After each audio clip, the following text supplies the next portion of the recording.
Sa isang tahimik na baryo, may isang babaeng mas matalas pa sa kutsilyo ang kanyang dila. Si Aling Maricar ang reyna ng tsismis na nilalako ang buhay ng iba. Isang araw, pinag-usapan niya si Rita, ang dalagang nabuntis at iniwan ng lalaki.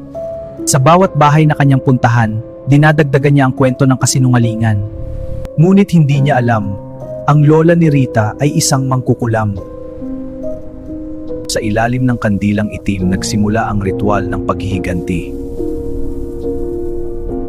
Isang manikang kamukha niya, nilagyan ng buhok at pangalan. Kinagabihan, may bumubulong sa kanyang pangalan mula sa dilim.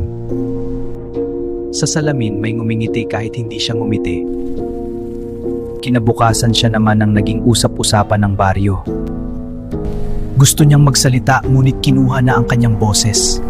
Sa baryong iyon, natutunan nila na ang dila ay may kapalit at ang kulam ay hindi kailanman nagpapatawad.